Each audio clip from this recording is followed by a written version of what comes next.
Good morning, students. Welcome back to the online session of Maths Class 8.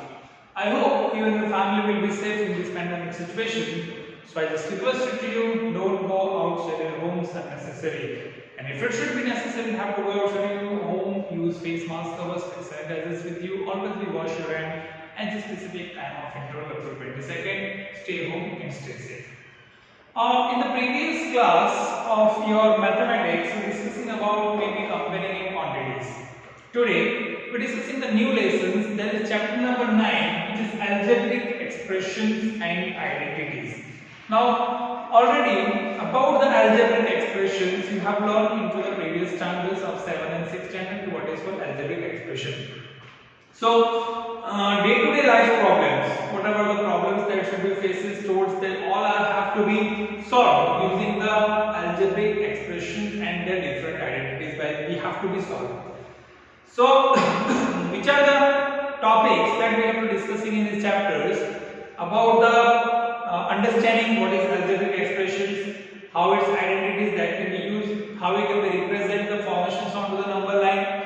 What is the formations of the kinds of the components of the expressions like monomial, binomial, trinomial, a linear equation, quadratic equation, cubic equations, additions as well as subtractions on the algebraic expression, like and unlike terms, as well as what are the identities, use of these identities, how it can be solved into the forms of algebraic expression. These are the topics that we have to discuss in this chapter.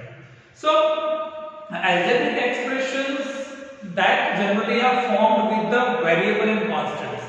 If we have to be implement or write any algebraic expression, we have to use the variables and as well as the constants. Then you have to be create like constants is a symbol which has a generally fixed numerical value, like whatever the integers value or maybe the right value that can be contained by any form of constant. So a variable or maybe it is called as a label is a symbol which is generally used to fix numerical value like unknown value that store a specific numeric value, that is called as a variable. So polynomial with a single term, if a polynomial is a single term, that is called monomial. If more than one term, like two terms is there, it's called binomial. Three terms is there, it's called trinomial. So it can be implemented like a different number of terms that can be added form. So similarly, there is one of the forms like like terms and unlike terms. How you can be classified the like terms and unlike terms? So if the powers and variables that should be the same, like as right here, 5x square yz, 5xy square z minus 7xy square z. So if the variable and the power are the same, that is for like terms. But I have right here, if x square yz and minus 7xy square z, here power and variable will be changed, that is an unlike term. So similarly, you can write the like terms and unlike terms by comparing the formations of the values. So these are the topics like what is called monomial, what is called binomial, what is called trinomial, what is called linear equation, what is called quadratic equation, what is called cubic equation, what is called like term, what is called unlike term. These are the topics that we have already studied in the previous class of 6 and 7 standards. So we directly solve the questions in base of terms that we have to already study. उसके according हम solve करते हैं. So in page number 140 there is an exercise given 9.1. In the page number 140 there is an exercise given 9.1. Using that exercise we solve specific questions like first question is given कि mention or maybe identify the terms, also find out the coefficient and each of the following expression. Terms find करना है और coefficient भी हमें लिखना है. जैसे question दिया है आपको 5xy square z और मे भी 5xy z square, इसमें कोएफिशिएंट क्या होगा वो हमें लिखना है और उसके अकॉर्डिंग टू हमें उसके फॉर्मेशंस लिखने हैं. जैसे कोएफिशिएंट किसे हम लिखेंगे 5xy z square, इसका कोएफिशिएंट क्या हो गया 5 हो गया. अगर मैं लिखूं -3xy, इसका कोएफिशिएंट क्या हो गया -3 हो गया. अगर मैं लिखूं ओनली ab, इसका कोएफिशिएंट क्या हो गया 1 हो गया. तो जो भी आगे न्यूमेरिक वैल्यू दी गई है, that numeric value is generally considered as a coefficient. It is generally called the coefficient. तो वैसे हम कोएफिशिएंट इसका कोएफिशिएंट हो जाएगा -1। तो अगर जो पहला क्वेश्चन आपको दिया 9.1 के अंदर भी आपको आइडेंटिफाई करना है उसके कोएफिशिएंट को, ऐसे हम उसके कोएफिशिएंट को आइडेंटिफाई कर सकते हैं, ठीक है। उसके अलावा भी अलग-अलग -7 भी दिया हो आपको या -7 फॉर्मेशन सब दिया हो या कोई भी दिया हो, तो आगे जो न्यूमेरिक वैल्यू होगा वो उसका कोएफिशिएंट होगा, that generally represent it's coefficient. और कोई भी न्यूमेरिक वैल्यू ना दी हो तो बाय डिफॉल्ट हमें क्या कंसीडर करना पड़ेगा, 1 इज इट्स न्यूमेरिक वैल्यू, 1 का एज अ न्यूमेरिक वैल्यू आपको कंसीडर करना पड़ेगा। वो क्वेश्चन नंबर 1 का 9.1 का है। उसी तरह अगर आप ये केवल 40 का जो क्वेश्चन नंबर 2 दिया है उसमें भी दिया है कि classify the following polynomials as a monomial, binomial और ट्रायनोमियल। इसमें आपको क्लासिफाई करने के कौन सा टर्म मोनोमियल है, कौन सा बायनोमियल, कौन सा ट्रायनोमियल। तो देखिए बायनोमियल टर्म के अंदर अगर टर्म है तो उसमें मिनिमम एक आपको अरिथमेटिक ऑपरेटर होगा, ट्रायनोमियल अगर टर्म है तो उसमें मिनिमम 2 अरिथमेटिक ऑपरेटर्स होंगे, 3 डिफरेंट टर्म्स मिलने चाहिए।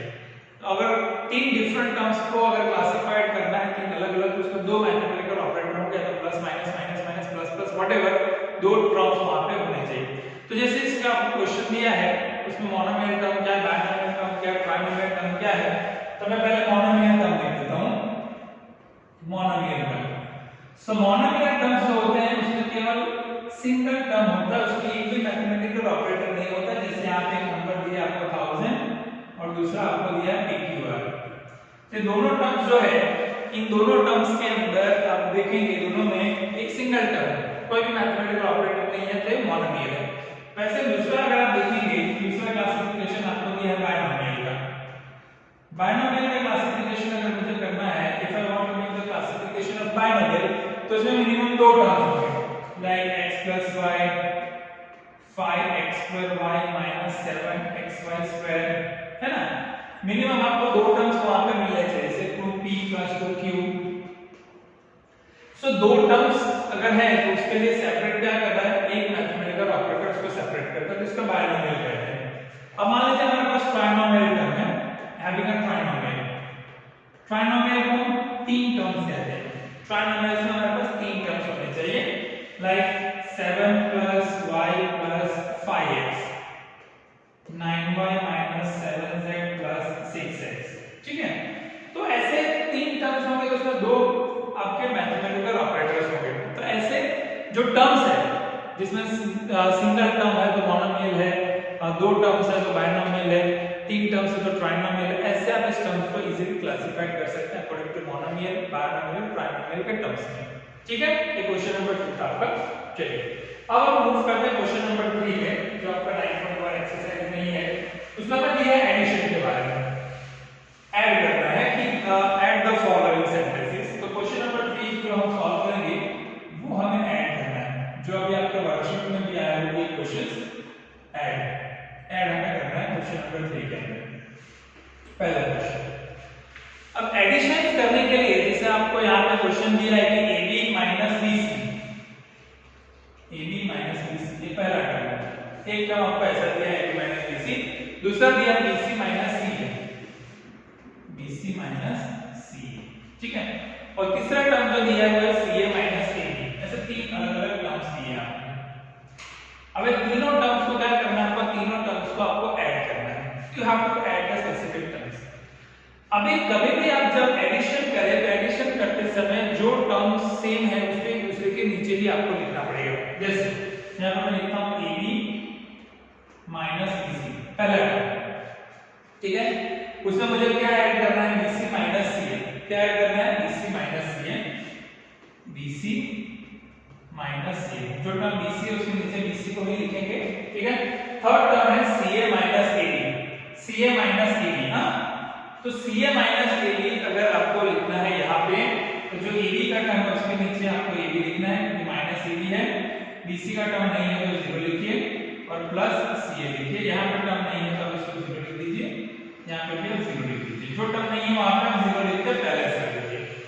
चलिए तो आपने सबसे पहले तीनों टर्म्स इसके अकॉर्डिंग टू आपने यहाँ पे लिख दिया है। अब यहाँ देखिए AB plus 0 minus AB ये तो 0 हो जाएगा, plus BC minus plus BC 0 भी 0 हो जाएगा, प्लस CA minus CA भी 0 हो जाएगा। तो आंसर क्या मिलेगा आपको, इसका 0 मिलेगा। तो ओवरऑल देखेंगे इसका एडिशन आपको क्या मिला, 0 मिला। तो ऐसे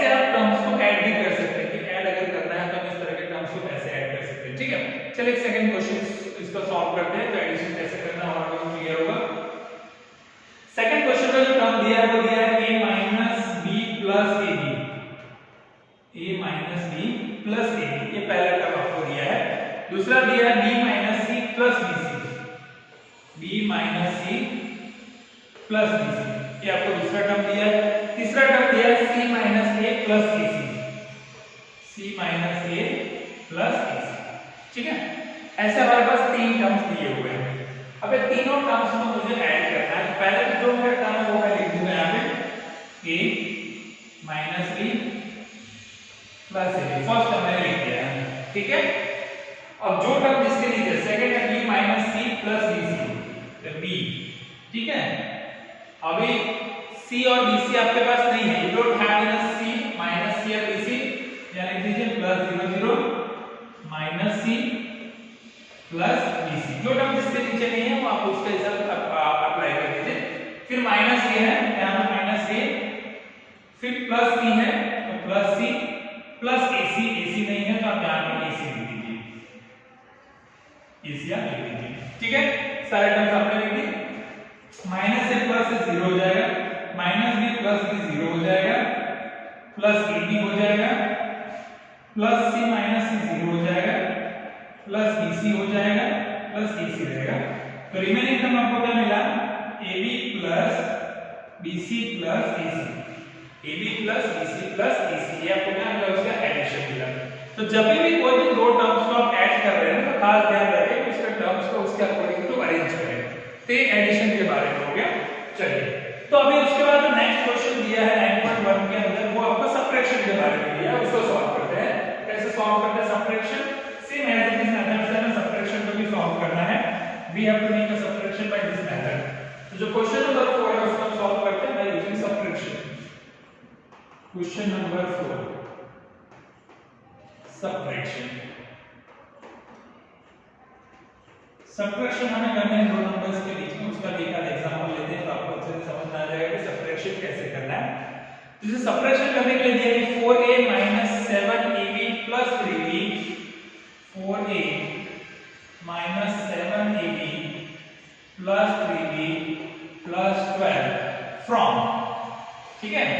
तो क्या दिया number 4a minus 7ab plus 3b plus 12 from 12a minus 9ab, 12a minus 9ab plus 5b minus 3 plus 5b minus 3, right.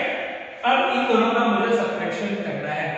तो सबट्रैक्शन किसका करना है, इस नंबर को इसमें से करना है, तो इस वैल्यू को आपको पहले लिखनी पड़ेगी। So therefore 12a minus 9ab plus 5b minus 3। अब जब भी आपको सबट्रैक्शन करना है तो सबट्रैक्शन के लिए जब आप नीचे की वैल्यूज लिखेंगे तो इसके 1/1 लिख दीजिए। 4a minus 7ab plus 3b plus 12। अब कोई भी दो अलजेब्रिक एक्सप्रेशन के बीच में अगर आपको सबट्रैक्शन करना है तो नामतक जो एक्सप्रेशन होता है उसकी साइन को आपको चेंज करना पड़ेगा। तो जो साइन पॉजिटिव है वो नेगेटिव में कन्वर्ट हो जाएगा और जो नेगेटिव है वो इसमें कन्वर्ट हो जाएगा, पॉजिटिव के अंदर कन्वर्ट हो जाएगा।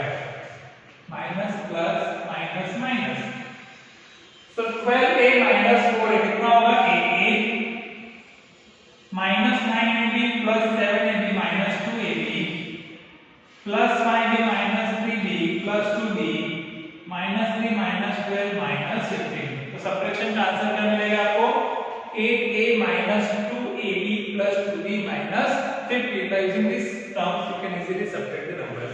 तो ऐसे आप इसको सबट्रैक्ट भी कर सकते हैं। चलिए एक और क्वेश्चन लेते हैं सबट्रैक्शन में, तो आपको समझ में आएगा। सेकंड क्वेश्चन लेते हैं, क्वेश्चन नंबर 4 का सेकंड, जिसमें आपको दिया है 3xy plus 5yz, 3xy plus 5yz, ठीक है। क्या दिया है, 3xy plus 5yz minus 7zx, minus 7zx from, ठीक है।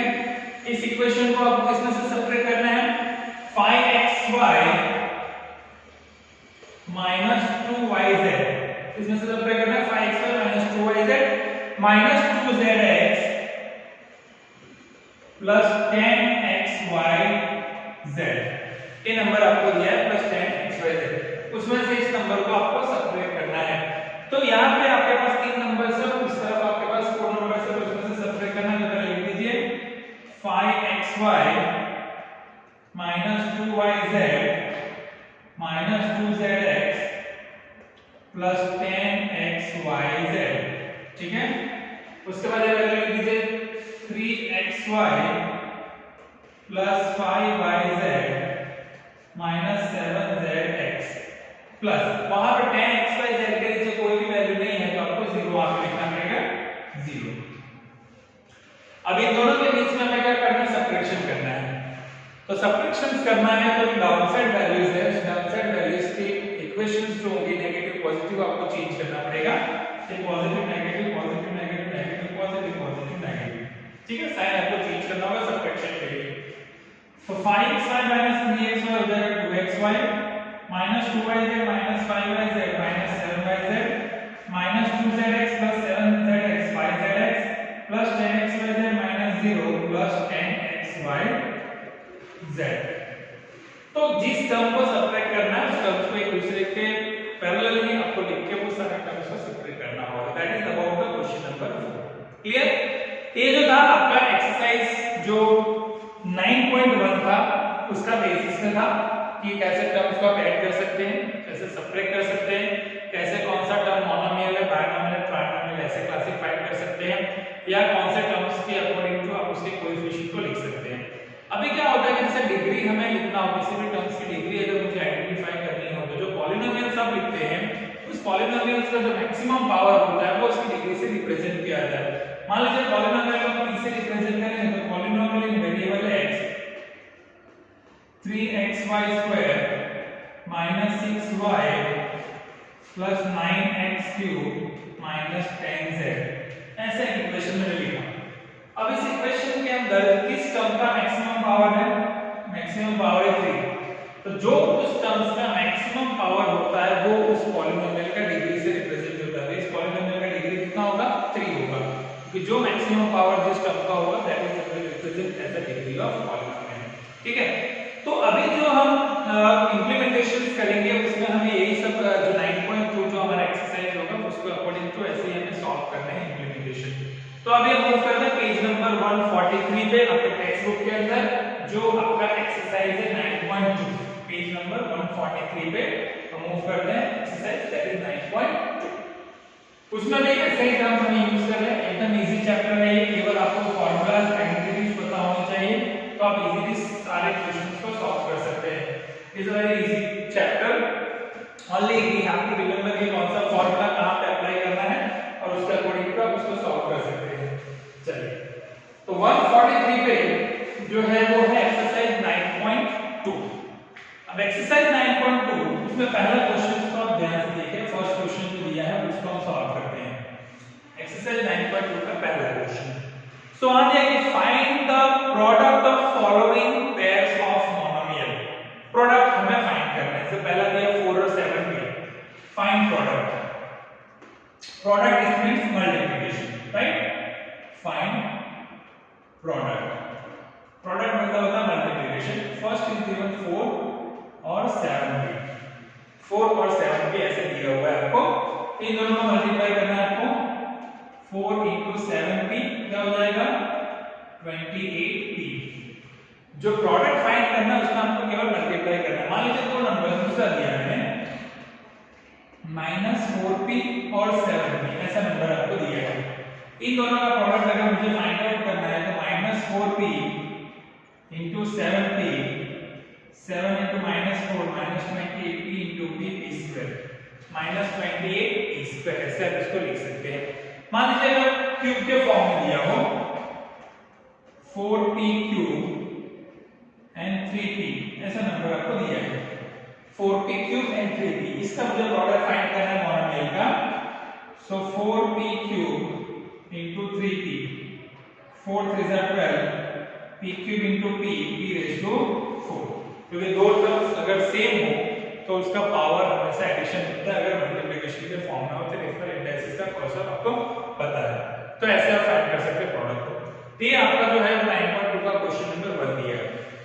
अब हम क्वेश्चन नंबर 2 की तरफ मूव करते हैं, जिसमें आपको ऐसे प्रोडक्ट का फाइंड दिया है कि find the area of rectangular with the following pair of monomials as their breadth and length respectively. तो एरिया ऑफ रेक्टेंगल के टर्म्स में आपको फाइंड आउट करना है। तो जिसमें पहला जो क्वेश्चन दिया है उसमें आपको P और Q ऐसे दो टर्म्स दिए हैं, दोनों का प्रोडक्ट आपको फाइंड करना है।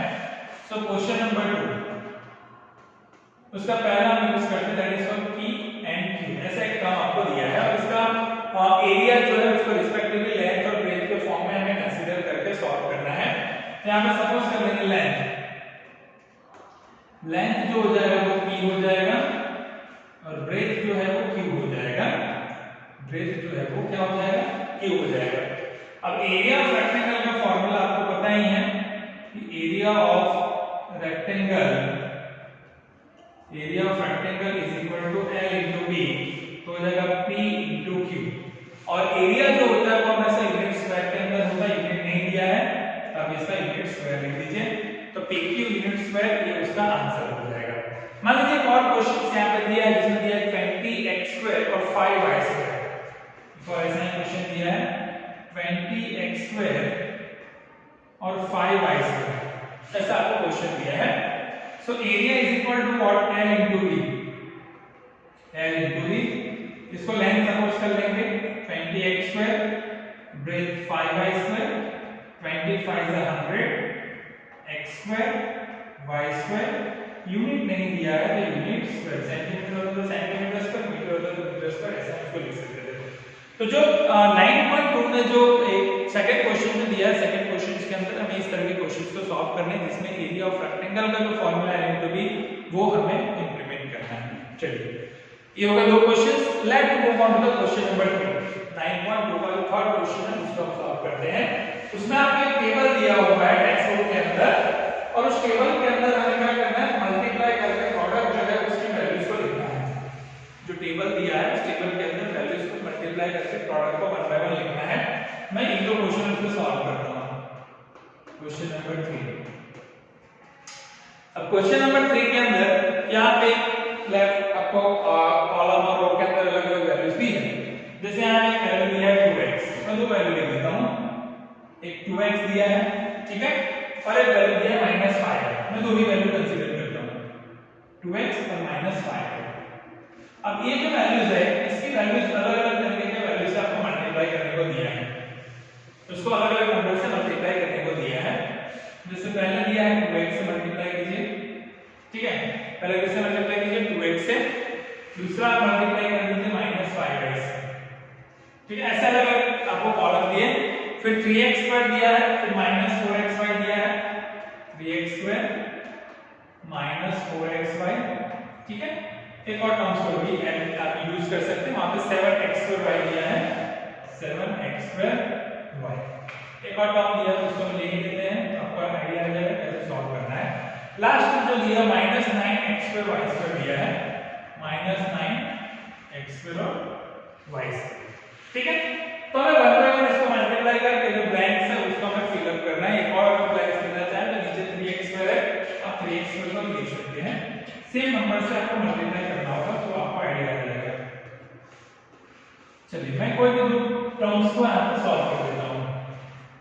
चलिए 2x into 2x इसका मल्टीप्लाई करेंगे तो क्या हो जाएगा, 2 * 4x², 2x into -5y -10xy हो जाएगा। Okay, 2x into 3 6x² into x x³ हो जाएगा, -4 * -8 x into x x²y हो जाएगा, 7 * 14 हो जाएगा, x³ y हो जाएगा, -18 x³ y²। चलिए तो पहला का मल्टीप्लाई आपने कर दिया। सेकंड -5 into 2x -10xy -+ 25 हो जाएगा y², -5 into 3 -15 x²y, -5 into 4 20 x into y y², -5 into 7 -35 x² y y² -9 into -5 45 x² into y²। केवल टर्म्स हमें मल्टीप्लाई करने हैं कॉलम रो पे। 3x² into 2 6x³ 3x² into -5y -15 x²y 3x² into 3x², 9x² 2xy into 3x minus 12x cubed y 7 is 21 x raised to 4y. Now minus 9 is 27 x raised to 4 y square. तो ऐसे हमें term जो है केवल multiply करके आपको इसमें लिखना है। तो ये आपको क्वेश्चन नंबर 3 जो है वो 9.2 का जो क्वेश्चन है वो दिया हुआ है। क्लियर? वैसे आपको बुक में इसको फिल अप करना है। अब ये मूव करते हैं लास्ट क्वेश्चन नंबर 4 की तरफ। क्वेश्चन नंबर 4 जो है उसमें वॉल्यूम का कॉन्सेप्ट दिया है। अब वॉल्यूम जो होता है उसमें तीन चीज का कॉम्बिनेशन होता है, लेंथ, ब्रेथ और हाइट। लेंथ, ब्रेथ और हाइट उसके कॉरस्पॉन्डिंगली हमें क्वेश्चन नंबर 4 को सॉल्व करना है। तो let me move on to the question number 4। Question number 4 को सॉल्व करेंगे, उसके बाद हम आइडेंटिटीज की तरफ मूव करेंगे, कैसे आइडेंटिटीज का यूज करना है। ये सिंपल अभी प्रोडक्ट और मल्टीप्लिकेशन पे हम जा रहे हैं। तो जो क्वेश्चन नंबर 4 दिया है आपके एक्सरसाइज 9.2 के अंदर क्वेश्चन नंबर 4। अब क्वेश्चन नंबर 4 जो दिया है कि obtain the volume of a rectangular box with the following length, breadth and height, जिसमें 5a 3a स्क्वायर और 7a रेज़ टू 4 दिया है। 5a 3a square 7a raise to 4 ऐसा क्वेश्चन दिया है। It is a part of length, breadth और height. तो हमें इसका वॉल्यूम फाइंड करना है, यानी कि volume of this particular formation of rectangular box that is L into B into H। इसका वॉल्यूम फाइंड कर लीजिए। Volume of rectangular box, volume of rectangular box that is LBH। ठीक है, L ऑलरेडी लेंथ हमारे पास है 5a, B हमारे पास है 3a स्क्वायर, H हमारे पास है 7a raise to 4 already given. Multiply करेंगे इसका 5a into 3a square into 7a raise to 4। ठीक है, तो अगर आप इसका मल्टीप्लाई करेंगे तो पहले सारे जो टर्म्स इसके कोएफिशिएंट के फॉर्म में उसका पहले लिख दीजिए। तो कोएफिशिएंट है 5 into 3 into 7 और उसका जो बेस फॉर्मेशन है a into a square into a raised to 4। 5 is a 15, okay, 15 7 is 105, a raised to 2 4 1 and 6, a raised to क्या हो जाएगा 7, 105 a raised to 7। अब यहाँ पे यूनिट नहीं दिया है तो क्यूब जो होता है वो क्यूबिकल यूनिट में होता है, क्यूब यूनिट या यूनिट के पावर 3 लिख सकते हैं। So that is normally a volume of a rectangular box जिसका लेंथ, ब्रेथ और हाइट आपको दिया है। एक और ऐसा एग्जांपल आप ले सकते हैं, एक दिया आपको xy, चलिए उसमें लेंथ आप ले लीजिए xy, ब्रेथ और हाइट, तीन अलग अलग वैल्यूज कंसीडर करते हैं। ब्रेथ जो दिया है 2xy स्क्वायर, 2xy स्क्वायर ऐसा ले लेते हैं 2xy स्क्वायर, और जो हाइट दिया है वो दिया है आपको 2x square y, 2x square y। ठीक है, तो ऐसा एक क्वेश्चन दिया और इसका मुझे वॉल्यूम फाइंड करना है। I need to find out the volume of this question. इसका वॉल्यूम फाइंड आउट करने के लिए volume of this box that is L, B and H that is xy into 2xy square into 2x square y। ठीक है, इसका formation आपने लिख दिया है। चलिए अगर आपको इंडिविजुअल लिखना है तो आप इंडिविजुअल भी लिख सकते हैं। 2 2 जा 4 x into x square x raised to 4 y into y square into y raised to 4 unit cube. ठीक है, तो ऐसे आप इस फॉर्मेशन को इजीली सॉल्व कर सकते हैं। ये क्वेश्चन नंबर 4 जो आपके टेक्स्ट बुक का जो 9.2 एक्सरसाइज है। ठीक है, चलिए let me move on to the question number 5 जिसमें हमें प्रोडक्ट फाइंड करना है। We need to obtain the product. 9.2 का question number 5, obtain a product हमें ऑब्टेन करना है। सब मल्टीप्लिकेशन एकदम इजी क्वेश्चन है, इसलिए मैं फटाफट सॉल्व कर रहा हूं ताकि आपको ज्यादा टाइम वेस्ट ना हो सके। एकदम इजी क्वेश्चन है, प्रोडक्ट आपको फाइंड करना आता ही है। तो obtain the product question number 5 जो है उसमें एक काम हमें दिया है, ऑब्टेन द प्रोडक्ट हमें फाइंड आउट करना है। Obtain the product. अब प्रोडक्ट ऑब्टेन करने के लिए इससे पहला एक क्वेश्चन दिया है, उसमें दिया है xy YZ और ZX, ये 3 नंबर्स आपको दिए हैं और तीनों नंबर का मुझे प्रोडक्ट यानी कि मल्टीप्लिकेशन यहाँ पे ऑब्टेन करना है। We need to be multiply for this. तो प्रोडक्ट अगर मुझे फाइंड आउट करना है तो प्रोडक्ट फाइंड आउट करने के लिए क्या करना पड़ेगा, सारे नंबर्स को एक दूसरे के साथ आपको मल्टीप्लाई करना पड़ेगा। So therefore x into y अगर आप लिखेंगे तो इसको आप ऐसे लिख सकते हैं x into y, yz को लिखना है तो आप ऐसे लिख सकते हैं y into z, और zx को ऐसे लिखना है तो आप ऐसे लिख सकते हैं z into x। पहले मैंने सारे नंबर्स को सेपरेट कर दिए, ठीक है। अब जो नंबर्स है उसको आप इंडिविजुअली लिख लीजिए, x into यहाँ पे भी x है, okay, y into y and z into z, ठीक है। आपने सारे नंबर्स को यहाँ पे इंटीग्रेशन कर दी। x कितने टाइम्स है, 2 times x square, y 2 times है तो y स्क्वायर, z 2 टाइम्स है तो z स्क्वायर। तो x स्क्वायर, y स्क्वायर और z स्क्वायर ये आपको क्या मिला, उसका आपको आंसर मिला है। That will get the answer x square, y square, z square. तो ऐसे आप प्रोडक्ट को फाइंड आउट कर सकते हैं। ये मान लीजिए अगर हमारे पास दूसरा कोई नंबर है, जैसे a है माइनस a स्क्वायर है और a क्यूब, चलिए ऐसा एक नंबर हम लेते हैं, a माइनस a स्क्वायर और a क्यूब ऐसा नंबर है, इसको मल्टीप्लाई करेंगे। सो a into minus a into minus a into a cube 3 times, ठीक है। कितने हुए, 1 2 3 4 5, 3 2 5 6 हो गया। तो माइनस a रेज़ टू क्या हो जाएगा, 6 हो जाएगा, क्योंकि आगे माइनस का साइन है तो you have to apply minus sign there, minus a raise to 6, ठीक है। तो ये ध्यान में आपको रखना है और ऐसे आपको इस तरह के प्रोडक्ट्स को आपको फाइंड आउट करना है। मान लीजिए अगर ब्रैकेट्स के अंदर प्रोडक्ट दिए हो, जैसे दूसरा क्वेश्चन लेता हूं, ब्रैकेट्स के अंदर प्रोडक्ट दिए और उसको कैसे आप सॉल्व कर सकते हैं, जैसे 2x in bracket 3x plus 5xy, ऐसे क्वेश्चन लेते हैं और इस तरह के ब्रैकेट्स को मुझे सॉल्व करना है। 2x in bracket 3x plus 5xy। तो अगर मुझे इसको सॉल्व करना है तो ब्रैकेट के बाहर का जो वैल्यू है उसको इंडिविजुअली मुझे दोनों के साथ मल्टीप्लाई करना पड़ेगा। 3x और 5xy दोनों वैल्यू के साथ मुझे मल्टीप्लाई करना पड़ेगा। So therefore 2x into 3x, first bracket में साइन मिडल वैल्यू प्लस है, सेकंड ब्रैकेट में 2x into 5xy, 2x into 5xy।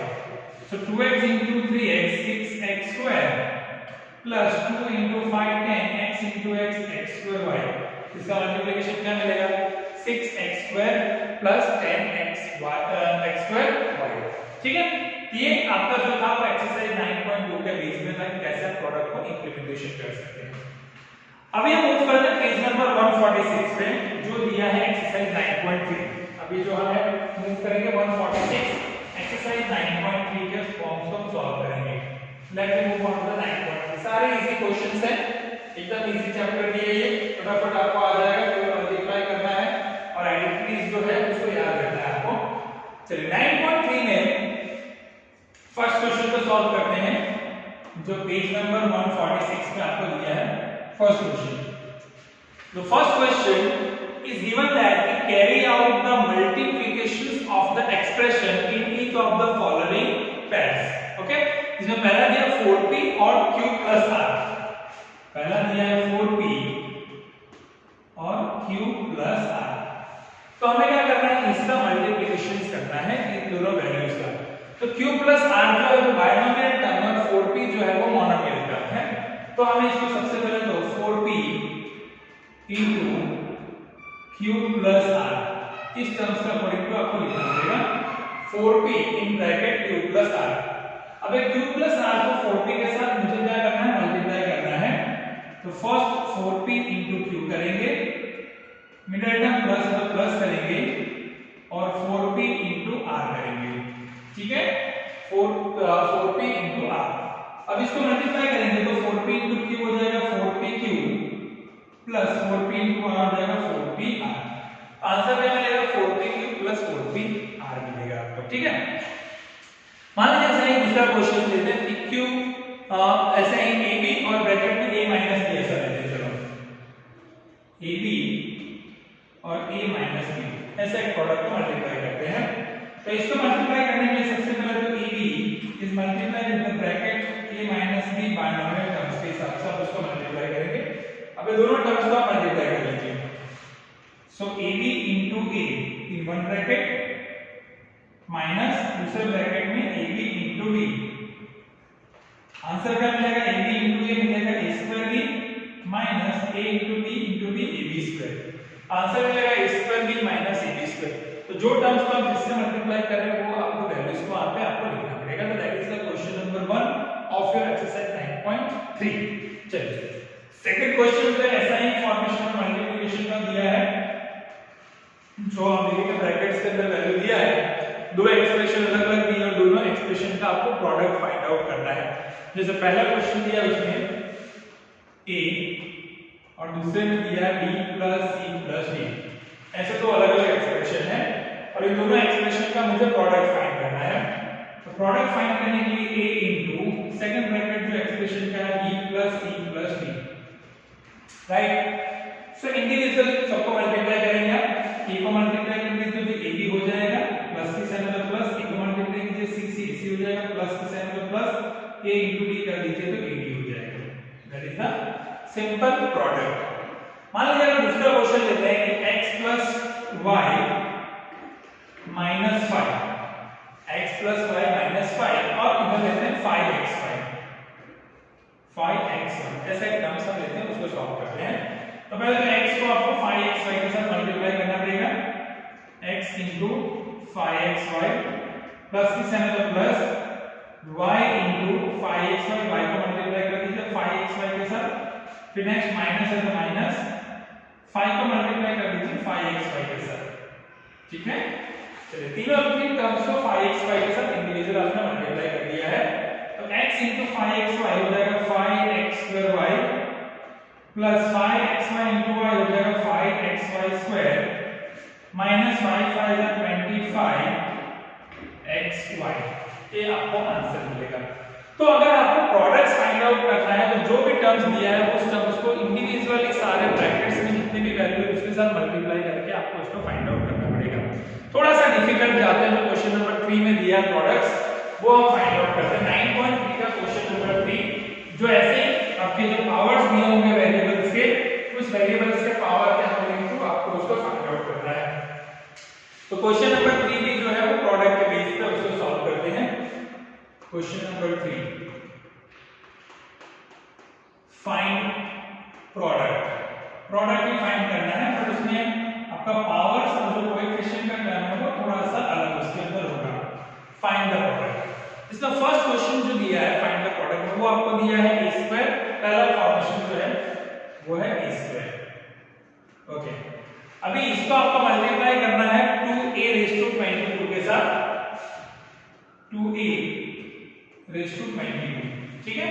और उसके बाद एक और वैल्यू दी है 4a का भी पावर आपको यहां पे दिया है 26, तो 4a रेज़ टू 26। अब ये तीनों टर्म्स को हमें क्या करना है, टू बी मल्टीप्लाई। तो सबसे पहले ऐसे में सारे जो कोएफिशिएंट हैं तीनों टर्म्स देखो सेम है, a का पावर ही है, पहले कोएफिशिएंट इसको आप अलग लिख लीजिए और पावर के टर्म्स को भी आप अलग लिख लीजिए तो इजी हो जाएगा आपके लिए सॉल्व करना। यहां पे कोएफिशिएंट 1 है, यहां पे कोएफिशिएंट 2 है, यहां पे कोएफिशिएंट 4 है, इनटू यहां पे पावर a स्क्वायर है, यहां पे a रेज़ टू 22 है और यहां पे a रेज़ टू 26 है। 4 हो जाएगा 8 हो जाएगा a raise to 2 plus 22 plus 26 हो जाएगा। So 8a 2 into 24 plus 6 30 plus 2 50। So 8a raise to क्या मिलेगा आपको 50 मिलेगा। The multiplication of this term is 8a raise to 50। तो ऐसे जनरली हम क्वेश्चंस को सॉल्व कर सकते हैं। अगर मान लीजिए फ्रैक्शन का फॉर्म दिया है, थर्ड क्वेश्चन जो आपको दिया है 9.3 का थर्ड क्वेश्चन का थर्ड, इसमें दिया है आपको फ्रैक्शन का form -10/3 pq cube -10/3 pq raise to 3।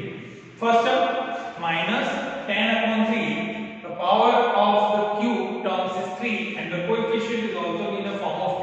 So -10/3 pq raised to 3, that is the first term, and that is multiplication with the 6/5, that is multiplied by the 6/5 p raised to 3 into q. Okay, p raise to 3 into 3 इसके साथ मुझे multiply करना है।